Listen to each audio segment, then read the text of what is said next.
You are now listening to the Numb Bills Fan Podcast! Cheers! With your hosts, David Palermo and Adam Deegan. Find us online at numbbillsfan.com.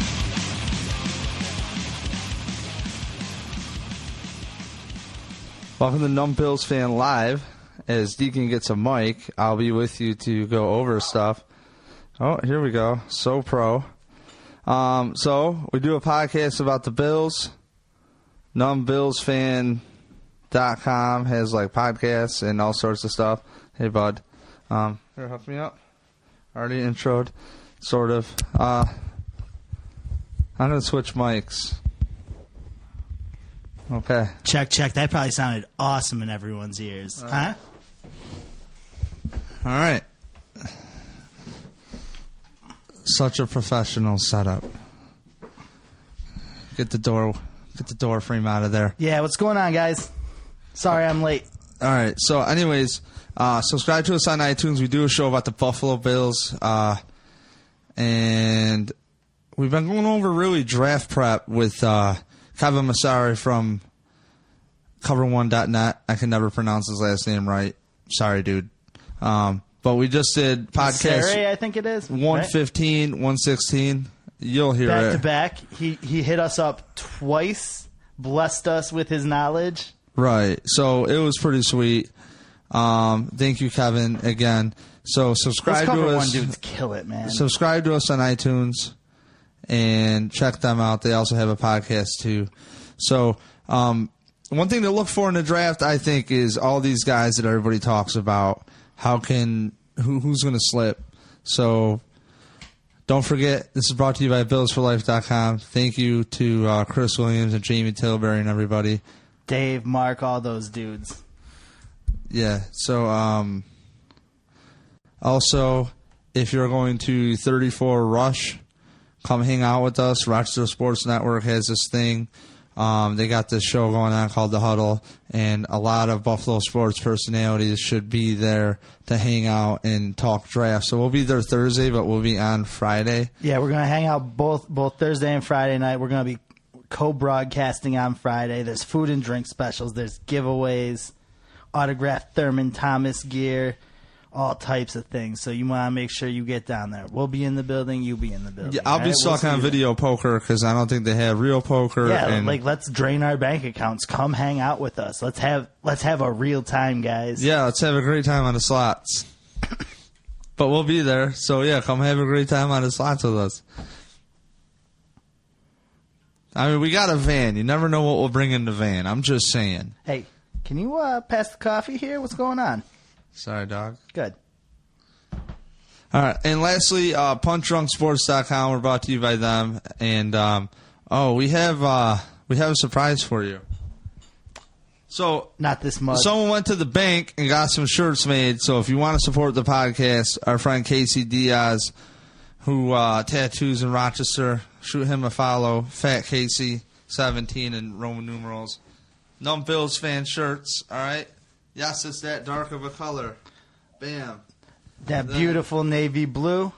And then the last tag of that famous quote that Marv Levy said, So don't give up. There you go. Bam. If you want one of those, send us a DM. Hit up Dave at numbbillsfan.com.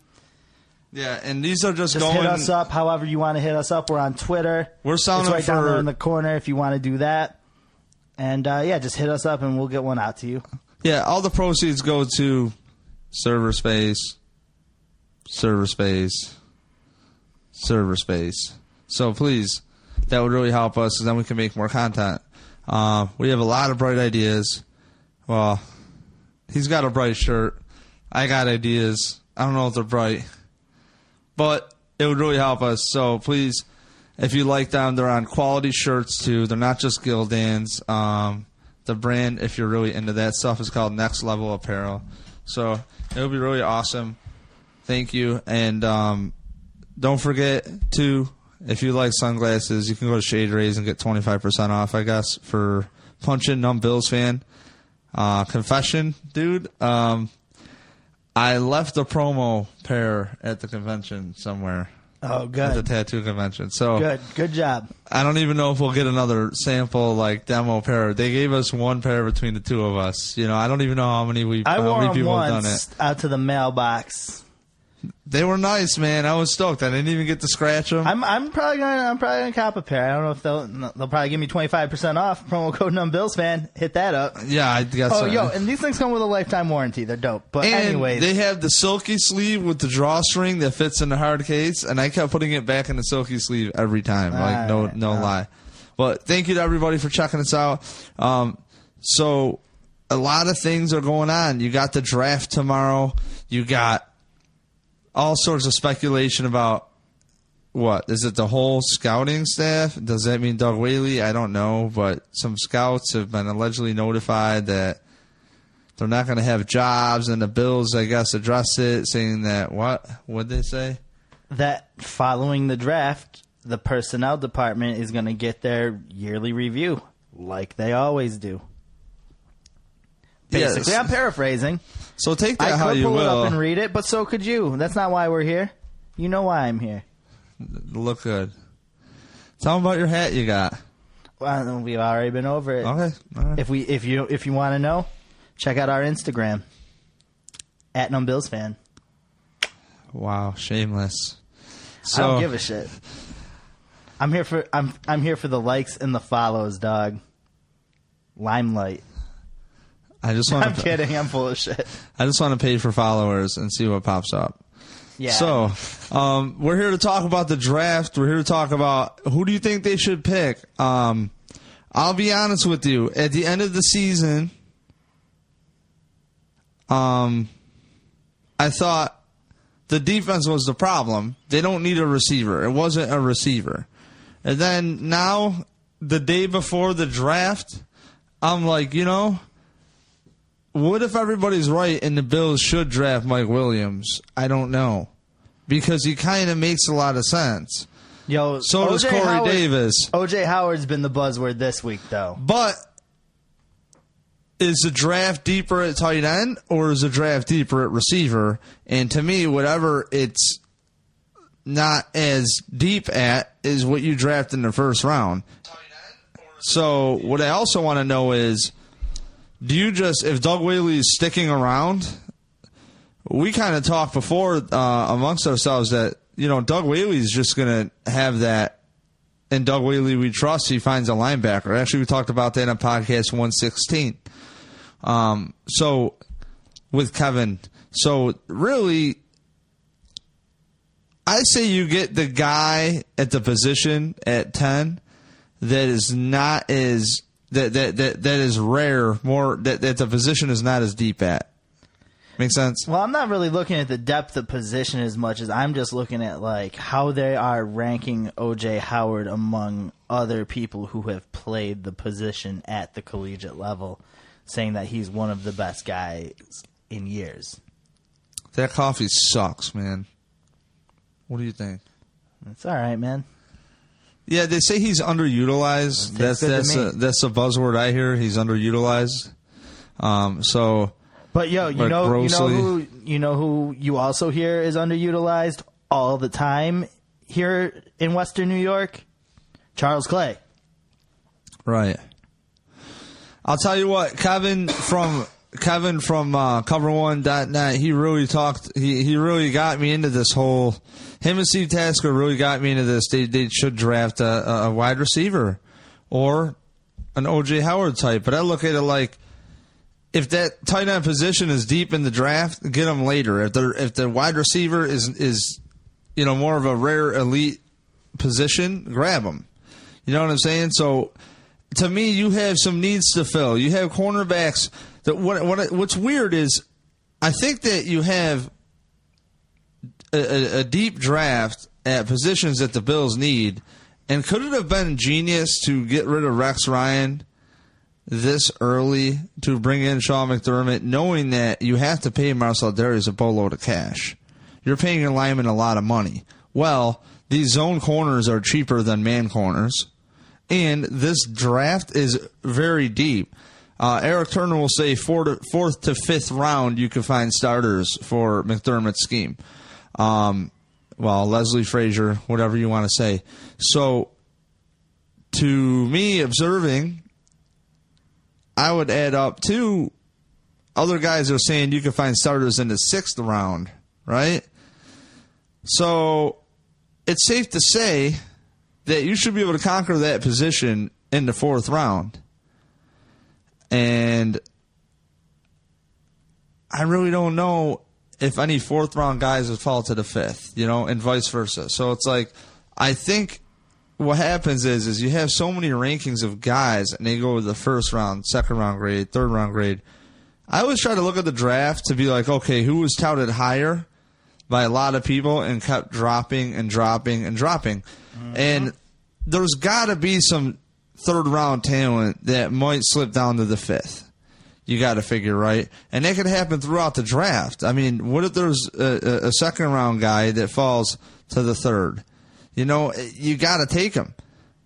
At the same time, if there's a guy that can make just as much of an impact at receiver or tight end or whatever in this draft, which at tight end it seems like O.J. Howard is just like a man amongst boys. Like he's a good blocker. He's willing to do his part there. At the same time, you got the kid out of Miami, who a lot of people really like. At the same time, what if your receivers are rare? I really don't know what way the Bills are going to go. And when I add it up, the one thing that makes me say receiver over tight end is if Sammy Watkins goes down, they've invested 3 years in it. And I hate to say, I'm never if the guy doesn't have an injury guy, I don't like to say that. No crap that they're going to do good if they're healthy. It's common sense. They're out there. Duh. Right. So I don't want to say it, but like really, who the hell are the Bills throwing to? Because if the dude that they brought in from Oakland is that good, they wouldn't have brought in Crabtree. You know what I'm saying? So it's like right, especially in a strong passing offense like that. It almost makes you think that the average draft guy that has been saying Mike Williams since the season ended is actually right. That's what I'm getting at. Is that every year it seems like no way. I say this about the draft. Then by that right day before the draft, I'm like, I could see that. I was saying forever, no way they draft C.J. Spiller. And then day before, I said it on the way out to this kid, Matt, that I was working with. Sure you did. I swear to God, I wouldn't be surprised if they drafted C.J. Spiller. Boom. And he's like, they're not going to draft Spiller. I'm like, dude, they're drafting Spiller. I really could see that. They keep saying scat back, playmaker, somebody in space, so we saw how that, like Changeli, but anyways, so, yeah. Really, I don't know who you would take at 10. I got to know who's going to impact the team the most. That's what I got to know. I even played devil's advocate and made an argument for tackle at 10, and then I was quickly like, yeah, this is not going to happen. Kevin pretty much shut me down like, yeah, dude, I don't know. You don't do that. But, there's those old school football guys, which I agree with them on a lot of things. Like, you win the battle in the trenches. So when you think about Dallas and their offensive line, you think about how awesome Ezekiel Elliott and Dak Prescott look. And you got some people who are like, we watched Tyrod, I've watched Dak Prescott. I don't see that much of a difference. And other people think that's crazy to say. So, again, Kevin brought up a great point that our right tackle spot, Jordan Mills, wasn't really as bad as everybody made it seem to be. And I was shut down quickly because I didn't realize that Tyrod Taylor had the most time. So, what would shock me if they drafted somebody at number 10 would be a running back. Would be just one of these. Just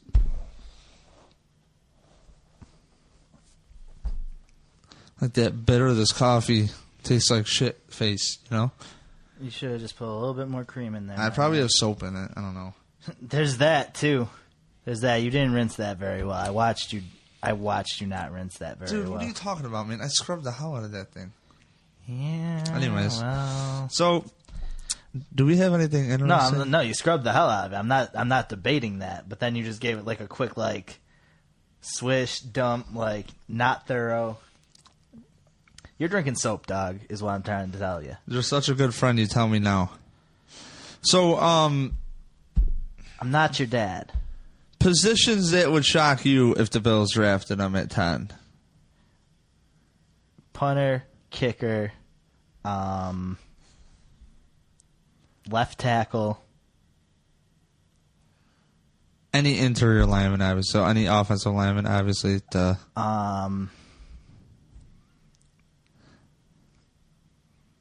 I'm not even gonna say defensive tackle. I think we're like all set as long as Marcel Darius is on his best behavior and Kyle Williams doesn't start acting his age. Because man, that dude transcends the stereotypes about being. Yeah, he does.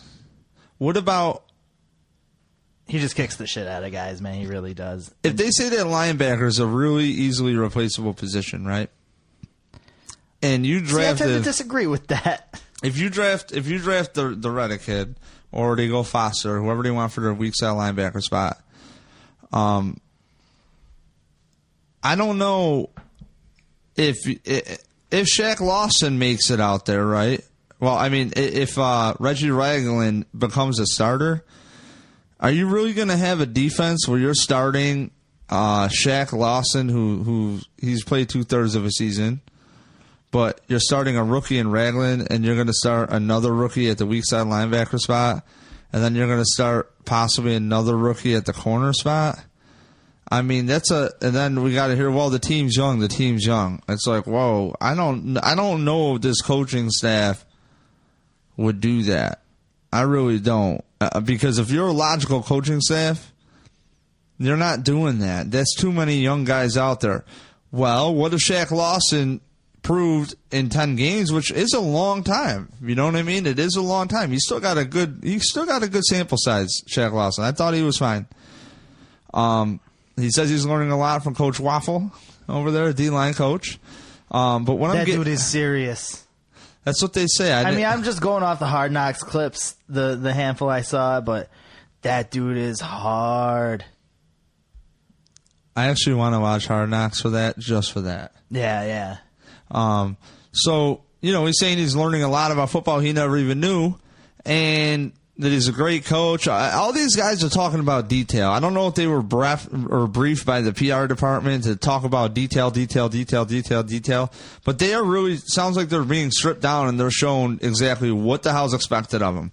I like that. So if they're that detailed, I don't see them throwing that. I don't see linebacker as an option. And if before this scouting staff or whatever staff news, front office news, possibly, I got a Bleacher Report notification. Yeah, man. See, I don't know though, man. Like, I don't know if I buy that, just because of like,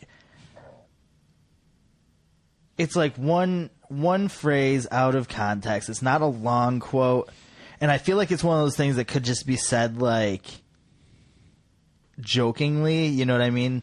Like, oh, we're probably all going to be fired next week, you know what I mean? Like, I've said that at my job before. It didn't happen, you know what I mean? Like, right. But if they stay, that tells me that they're not drafting a linebacker at 10. And to be honest, they should be scared for their jobs. Look at the damn Sabres right now. Terry and Kim went in there and were just like, get the out of here. Yeah, I was actually shocked. I don't want to say shocked. I was shocked by that. I mean, I thought it was going to happen after the season, maybe, but all right. I don't know. Like I didn't see it coming like that, though. Like, I thought it was going to be one or the other, maybe. Like, so we have some people in the comments who are talking about I'd be okay with corner. It's better than taking a quarterback or running back. Herman, I'm with you, fam. I agree. Mike Stock, if the Bills take a cornerback, I'm going to cry. He's having Leotis McKelvin nightmares again, man. I know you're having this, what I saw when they drafted Gilmore. Well, if he's that good, how are you going to re-sign the kid? That said, the contract actually worked out perfectly because you don't have a guy that is going to rely on man corners, so that's fine. You know, and everybody's going to this cover 3 copycat league crap. Well, I like that Sean McDermott has had a defense recently that's done damage. So, pretty stoked. Like really stoked. And we touched on that earlier. Cornerback, if you can find them later, find them later. I don't care if you draft two of them. Yeah. Right, back to back. So, let's see.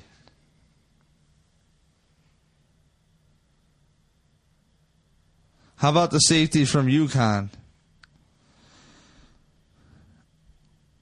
Yeah, I don't think safety is a position you go. This is the way I bullshit my way out of this because I have no clue who he is. So I will say he's not somebody you go for at 10. You just not that guy.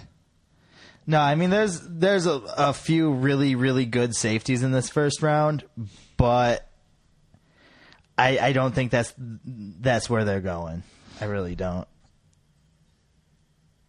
The only way you really grab a safety is if he's a game changer, and he is super versatile, right? But what I want to know is safety takes a lot, right? All right. He's talking about the guy whose name I couldn't pronounce if I wanted to anyways. What's that? Get it. That's all you... Obi-Wan Kenobi or whatever. No, Obi Melifonwu. Yeah, I can't... Come on, man. I'm done with these like complicated last names. Let me tell you something. I suck at the draft. I was done at Kwanjo. I learned how to spell that. I'm done. Look, James at Ahedebo came in or whatever. Man. I was like, I'm not even learning this. I'm not going to spell this. No posts about Ahedebo. I can't even say it. I'm not going to try to write it. I'm way better at talking than I am at writing. Let's be real. You got to. I don't see how McDermott's again. Are you going to put? Are you going to put a rookie there at the safety spot? If we were going to take a safety, I'd want it to be Malik Hooker. That's the one guy who caught my eye, and I think he's going to be gone before 10. If he's there, take him. But the interesting thing is how many defensive backs are being projected early, and how many quarterbacks may or may not go, and then you throw these couple of running backs that are looking elite with Fournette and McCaffrey. You take a couple at each position there. The Bills are getting like prime pick beyond those 2 or 3 positions. You know what I'm saying? Which then like crazy guys that I thought would be higher up on the board are gonna go. You know what I mean? Like if a guy like Jonathan Allen falls to us at 10, you got to take him because like he is head and shoulders like going to be like better than. I believe people say that there's 8 elite prospects in this draft, and all it takes is 2 teams to just really. It could even only be one to just take that shocker to fans pick, and then next thing you know, we're all shocked that that guy fell. But a lot of these teams probably knew that. You gotta. No matter what way you cut it, there's always a shocker. I mean, Blake Bortles was a shocker to a lot of people. That was a shocker to me. I was shocked that in certain drafts, like all these mocks had the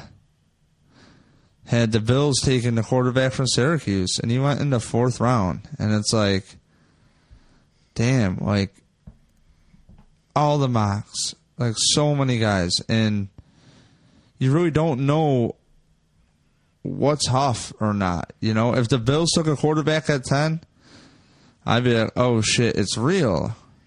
You know, and it's weird. Every year in the draft, you watch these highlight tapes. You know, I've been going nuts cramming about prospects. I don't really talk much about prospects because I don't know it, you know, like the Bible. I don't know it really tight. So I just feel kind of dumb. That's why on podcast 115 and 116, we have Kevin from cover1.net, and he breaks it all down. So if you're like me, please check those out.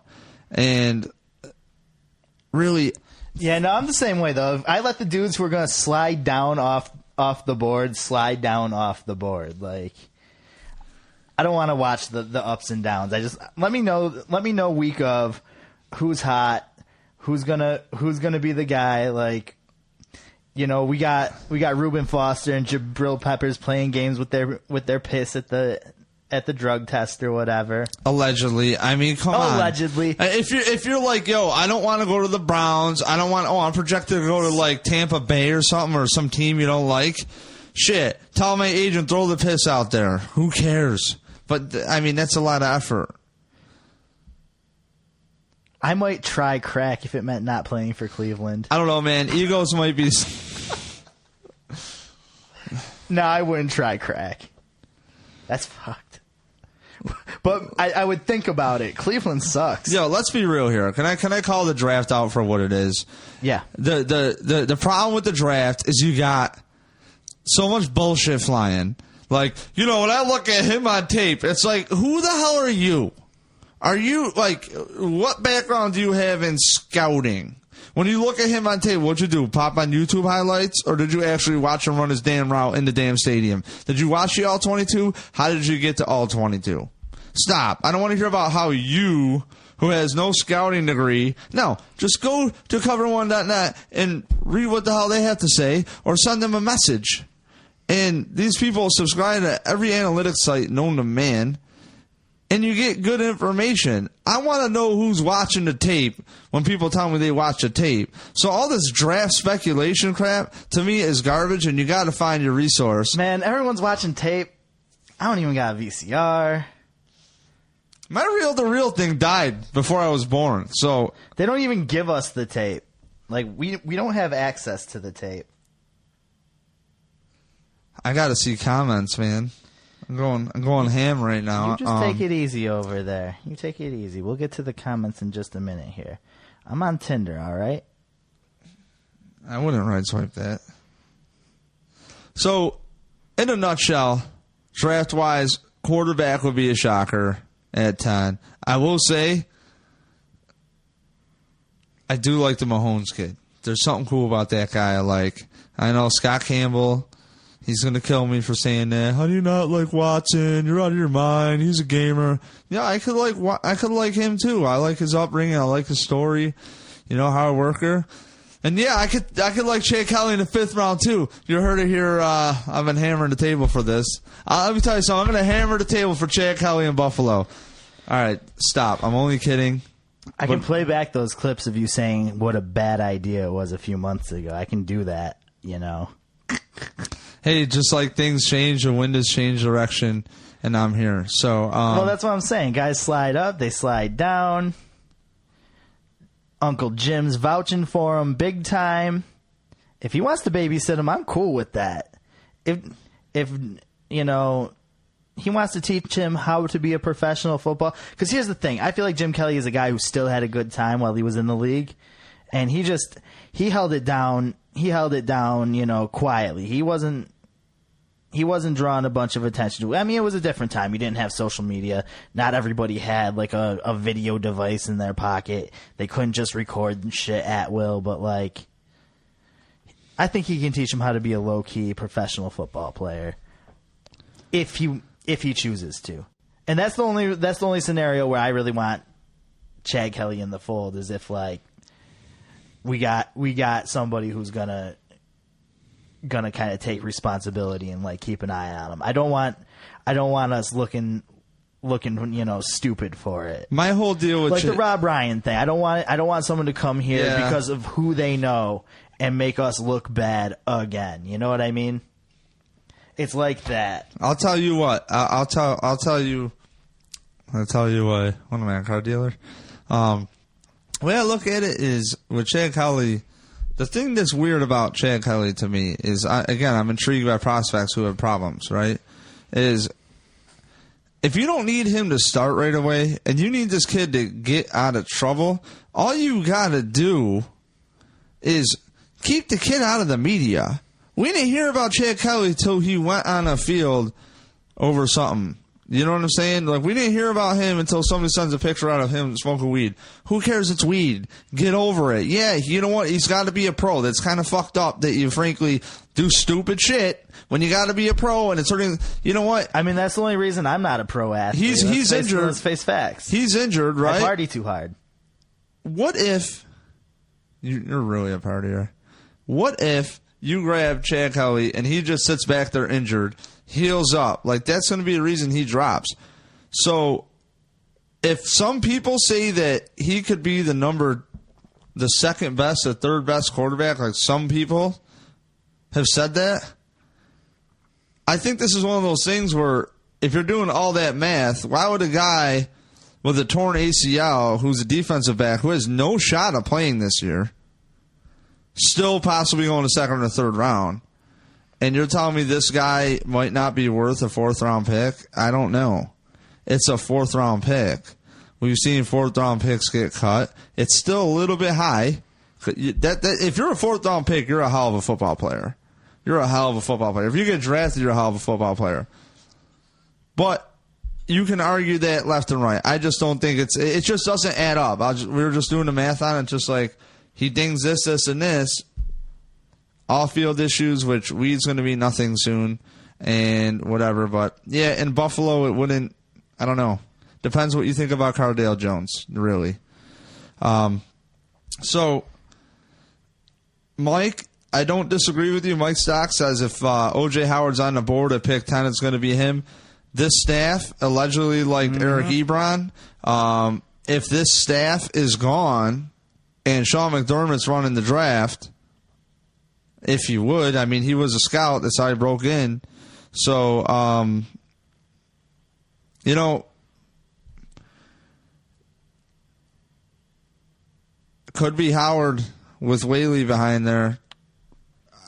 I don't know, because at the end of the day, I don't care if it's pick 10, pick 1, or pick 32 of the first round. When you really step back and you go, oh, that guy made a hell of an impact, I would take J.J. Watt over Marcel Darius. Sorry, I would.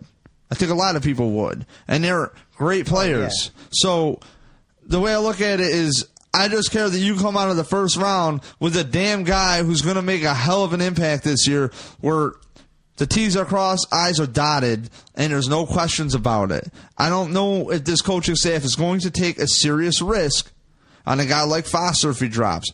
Character issue guy doesn't line up. And, you know, I've been on the fence of, I like that they're bringing in good character guys, and then after a while it got a little boring. So then when Doug Whaley took over at Marone, they started bringing in guys who didn't check all the boxes in the character department, which I didn't care. And then Rex Ryan, it is what it is. He's Mr. Second Chance.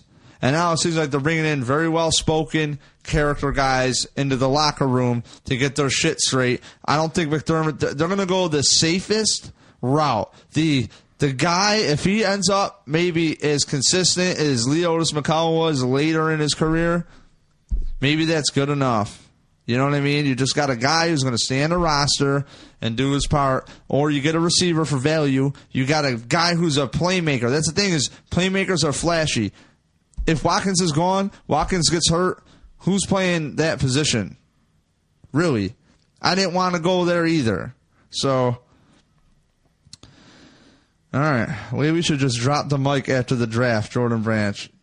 Jordan, I'm rooting for Whaley, man. We've always been defending Whaley, and I'm sorry, I think he does a good job, and I don't even know if I could blame the media for getting fired. There must be something behind the scenes that I ain't knowing about.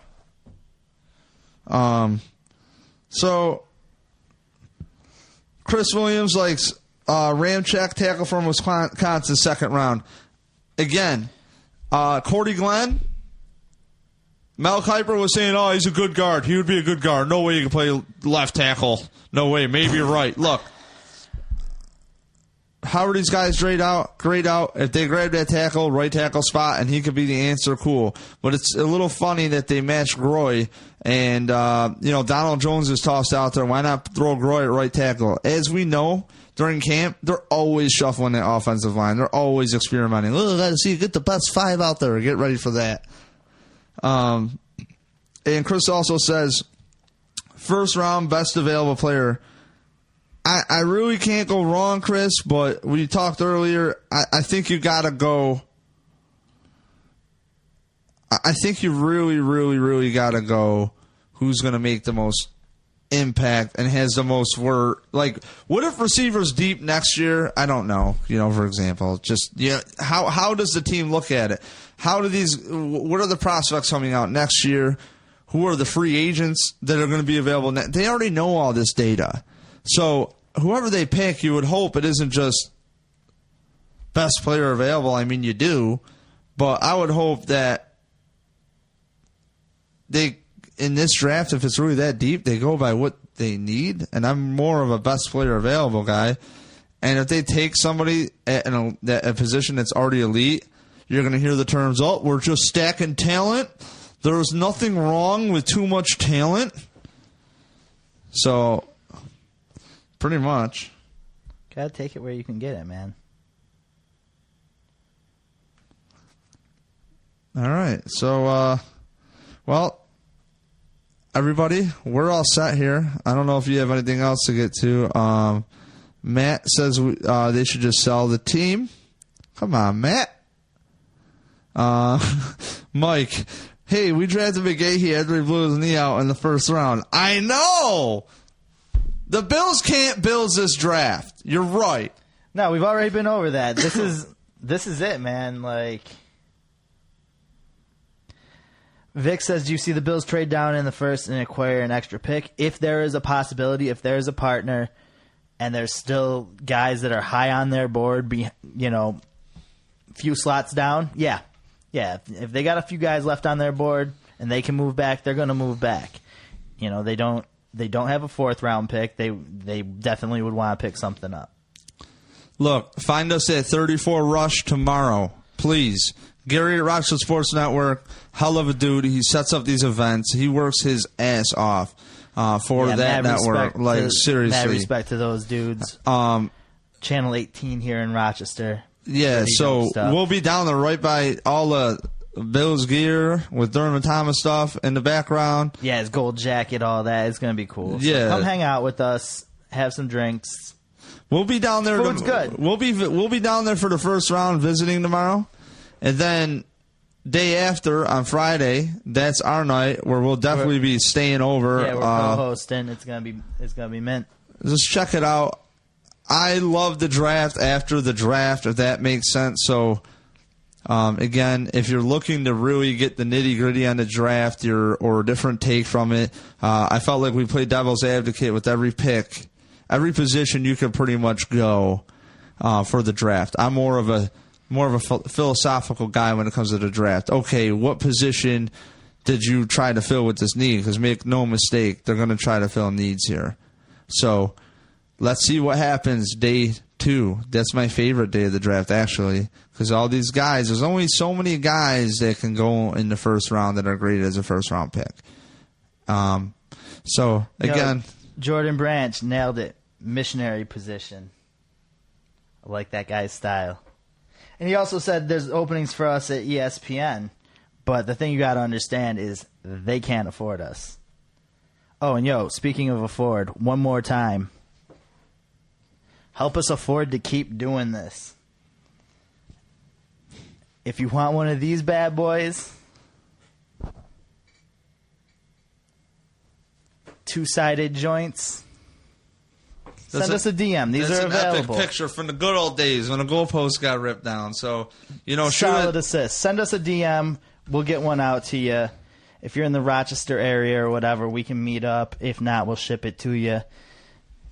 Yeah, thank you so much. And, again, everybody who listens to us, support us. Check out BillsForLife.com. They always do awesome stuff. Best in the game. Yeah, really. When we need any support at all, Chris and Jamie and everybody up in there, at least with us, they really, it's almost like they roll out the carpet for us. So without them, this platform, I don't know how we would reach more people, frankly. So thank you so much for always. They've helped us grow so much from where we started at when we started doing these live videos, which I think we started last summer. Yeah, and if you like metal, talk to Jamie Tilbury about it. And yeah, he's definitely like super once deep.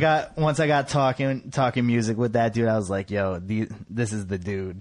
Right. So cooler heads prevail.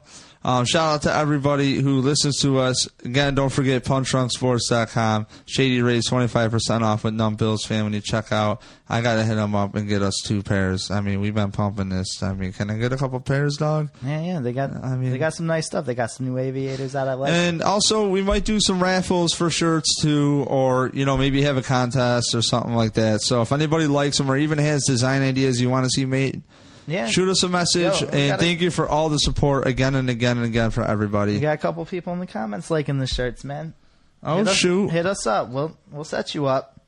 All right, we're out. Numb Bills Fan. NumbBillsFan.com. You know where to find us.